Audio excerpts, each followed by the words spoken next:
Hello, and welcome to my January wrap-up. It's coming very late for me, but this is my new wrap-up game. So here are the basics. I took the 28 books that I read in the month of January, and I placed them in a graph. And then I spun a wheel for half the amount that I read, so 1 through 14, to determine how many prompts I would respond to about these 28 books that I read this month. That spin gave me 6. So we will answer 6 prompts about the 28 books that I read in the month of January. I then went ahead and did another random spin to assign a question number, a prompt number, essentially a prompt, to be associated with each book, and then spun a spinner wheel to randomly pick 6 prompts. It'll all make more sense as the game unfolds. Let's go ahead and dive in. The first spin gave us Babel. The number associated with Babel is 29. The prompt, which is number 29, is choose a book and cast it as a movie. So for this prompt, I chose Tomorrow and Tomorrow and Tomorrow by Gabrielle Zevin. Gabrielle Zevin wrote one of my favorite books of January. That is, of course, Tomorrow and Tomorrow and Tomorrow. I've never read anything else by this author, but I might consider it now. I cast the main 3 characters in this way. So the basics are, you have Sam, who I tell you right here is a Korean-American Harvard attendee and game designer. So he attended Harvard, which is really unique for his character because he is the son of a pizzeria owner. He's not a bigwig. He's not an influencer. His family aren't influencers. He kind of works his way into Harvard, but he studies and pursues game design, which is also maybe not the thing associated with a Harvard graduate. Then we have Mark Watanabe, who is Sam's roommate at Harvard, and he becomes the manager of a company called Unfair Games. He plays a big role in both Sam and Sadie's lives. I won't go into it, but if you know, you know. And if you don't know, pick up the book. And then there is Sadie, and she and Sam meet as children in a hospital. And this kind of, it's not a romance between them, although it is a romance between them, although it's not a romance between them. And it's kind of their meet cute. They're 2 kids in the hospital for totally different reasons. They meet in a lounge and play Super Mario Brothers together. And this kind of lays the groundwork for their relationship throughout the rest of their life. And Sadie is a software developer who attends MIT and goes into game design. She attends MIT at a time when women, probably even still, but women weren't really attending MIT. And a little bit privileged, definitely much more privileged than Sam. And the story is about how Sam and Sadie kind of circle each other throughout life. It's kind of like a game, really, where they keep getting sent back to the beginning and they keep challenging each other to new levels. The games in this book are phenomenal. The role that gaming plays in the book is phenomenal. And this book was still relatable to me, even though gaming is the central romance of the book. So this is how I would cast it. Next, I spun the wheel and it gave me the book of Ichigo Ichie. The prompt associated with Ichigo Ichie is number 47, and that is worst read of the month. I do not generally go around saying when something is terrible. Worst read. Now, just because this is the worst read category doesn't mean this is a terrible book, and it doesn't mean that nobody can get anything out of it. It just means that for me, it was my least enjoyed and least impactful read out of the 28 books that I read this month. That honor goes to Living the Simply Luxurious Life I listened to this on audio. I had owned this since the beginning of the pandemic, and I had never listened to it. I purchased the Audible for whatever reason. I hope it was on sale, and that's why I got it, but I do not remember. And I finally got around to listening to it. I chose it for the Buzzword Challenge, the Life or Death Challenge, and of course, living and life are in the title. And where this book falls flat for me is that it's very much practical advice. It's very much just sensible perspective and way of living. There is not much new in this if you have ever kind of thought at all about what you want your life to be. There's so many quotes in this book. This book is like a bunch of quotes sewn together with some obvious advice. So living the simply luxurious life, not terrible, but not for me. Spun the wheel again, and this time I got Timon of Athens, which the number associated with it is 22. The prompt associated with number 22 is which two books were most alike? And the answer would be The Diary of a Provincial Lady and The Diary of a Nobody. Now, when I chose to read The Diary of a Provincial Lady, I did so to fulfill the category of a book recommended by a favorite author or loved by a favorite author. And I wanted something light to start the year out with, so the favorite author that I chose was Sophie Kinsella, and she had done several interviews where she mentions this book, and I see it in Shopaholic. Now that I've read it, I'm like, oh, okay, I can see the correlation there. I can see how it inspired you in some way. And then after that, about 2 or 3 weeks after having chosen The Diary of a Provincial Lady to fulfill that prompt and to read in January, I joined the Kindred Spirits book club led by Kate Howe. And the first choice for that was The Diary of a Nobody. And The Diary of a Nobody, I believe, inspired The Diary of a Provincial Lady. The Diary of a Nobody is about a middle-aged man in the late Victorian period, and he is just trying to live his life, and he's keeping a diary, and it details kind of the mishaps, and, you know, all his little foibles. Like, he thinks he never tells jokes, but he's constantly telling and laughing at his own jokes. He makes mistakes like painting the inside of his bathtub red, and then when he takes his first hot bath in it all the paint gets wet again, and he comes out of the bath blood red. He's very concerned about his place in society, and so he just is sharing with you everyday life, and it was delightful to read. The Diary of a Provincial Lady is very much the same, but I related more to the voice in The Diary of a Provincial Lady. She reminded me more of voices that I already really love, like Bridget Jones and Becky Bloomwood. And I just found her adventures to be a little bit more relatable. She's also always talking about books, and I want to make a book list off of the books that are mentioned in this book to read. A lot of them I have read, but I would like to read them and think about the way that they are presented in The Diary of a Provincial Lady. I think that if you enjoy books like Bridget Jones's Diary, which I know is based off of Pride and Prejudice, but it is also very much like The Diary of a Provincial Lady. I think if you enjoy either of those books, then you can pick up either of these books and you will enjoy them just the same. Next, I spun the wheel again, and I got Light from Uncommon Stars. The number associated with Light from Uncommon Stars was 19, and the prompt associated with number 19 is share the book you read for the Kindred Spirits book club this month. Well, you've already heard about it, so I will put it here. That was The Diary of a Nobody. Unfortunately, I was not able to attend the discussion for this book. I'm sure that I would have a lot more insight and clarity about how other people felt about it and what they got out of it, and that would help me to understand better how I understood the book, but I was not able to attend that meeting this month.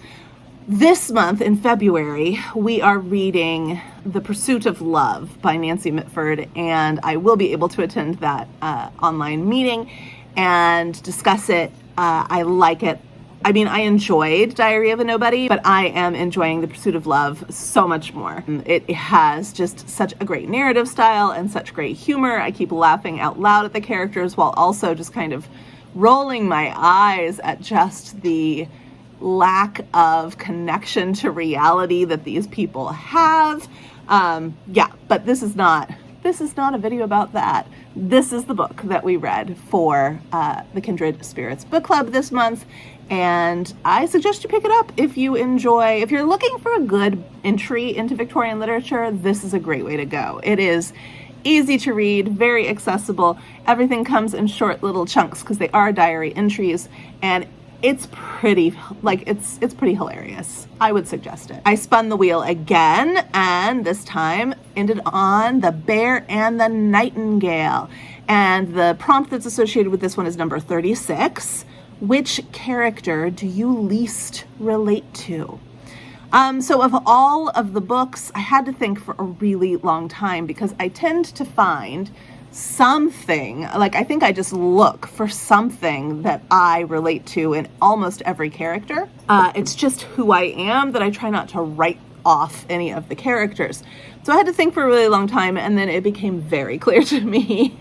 I read the first half of Nicholas Nickleby in the month of January. I am currently reading the second half in February for the big Dickens read-along hosted by Katie from Books and Things, Katie Lumsden. And Ralph Nickleby would be the one I feel least like, the one that I least relate to. Ralph is Nicholas's uncle, and he is just a piece of work. He is terrible. He's terrible. He is motivated entirely by money, by financial gain, and spite. He has had some things happen in his life which have made him the way he is. He's maybe a little bit of a precursor to Scrooge, but he doesn't get the I've read Nicholas Nickleby before. This is a reread, so I know the end. He doesn't get a kind of redemptive arc. Not in the same way that Scrooge does. You might argue he gets a little bit of redemption, but I don't. I think that he is evil and awful from beginning to end. Every little bit of kindness is motivated by a big hunk of selfishness. And I mean, that's the character he's been embodying. That's the character and the role that he's playing. And so it makes sense. But although I cannot say I am not selfish, although I cannot say that I am sometimes motivated by greed, although I cannot say I never feel spite or bitterness, I can say that I do not relate to Ralph Nickleby. I spun the wheel again, and this time I got Keeper of Enchanted Rooms, and the prompt associated with the Keeper of Enchanted Rooms was number 40, reread, recommend, unhaul. So this is the last prompt. In it, I need to share with you one of the books from my stack that I would like to reread in the near future, one of the books from my stack that I would recommend to just about anyone, and one of the books from my stack that I do intend to unhaul. We've only been filming for 17 minutes. I think you can wait a little bit. For my reread, I would like to reread 1,000 Heartbeats pretty soon. This almost made it on to my top 5 reads of January. I just felt so engaged in this story. And I know it is lighthearted, silly YA fantasy romance. I understand that fully, but it engaged my imagination. I appreciated it. I just really enjoyed it. Is it great writing? No. Would I recommend it to everyone? No. Did I love it? Yes. Is there a space in my reading life for that kind of feel-good, ultimate, like good triumphs over evil and love wins kind of story told in such a hopeful and angsty way? Yes, there is. So I would love to reread this. This is about, it's told through 2 perspectives. It's about kind of renegade warrior tribe group kingdom type place that has a gripe against the more Cinderella-esque or Knights of the Round Table-esque type ruling family. The daughter of the roundtable-esque family ends up in the hands of the opposing family and meets like the head of the Praetorian Guard kind of character for the opposing family. And they fall in love, surprise, surprise. But there's a whole lot more to it. There's more layers, more mystery, more surprises, more, wow, I didn't see that coming. Although you do see it coming, but you're not supposed to have seen it coming moments. And it's just great. It's just great. The book that I would recommend to just about everyone is Lessons in Chemistry by Bonnie Garmus. This came into my top 5 books of January list, and for good reason. I just absolutely love this book. The more I move away from it in time, the more I realize that it's so clearly solidified in my imagination. I mean, I just think that this is a breath of fresh air, this book. It deals with very serious and real topics, perhaps in an extreme way, but in a very approachable and digestible way as well. There are some trigger warnings. You should look into it before you read it if you know there are certain things that you don't read. But I will say this, since I've already spoiled it in my 5 favorites video. The dog, 630, feel free to get fully attached to him. He does not die. 630 has a voice in this book, and he is the greatest. It is not magical realism. It's very much just his straight historical realist fiction, but the dog has a voice. So yeah, I really, really loved this book, and the message that it is sending, and the characters, and the way that it weaves grief and joy together, the way that it so clearly demonstrates how strong women can be made to embody fear, and how that fear can be a catalyst for change and growth and goodness in their life, despite it being such a bad event or series of events that generated it. And the book that I will unhaul is Light from Uncommon Stars. This just was not the book for me.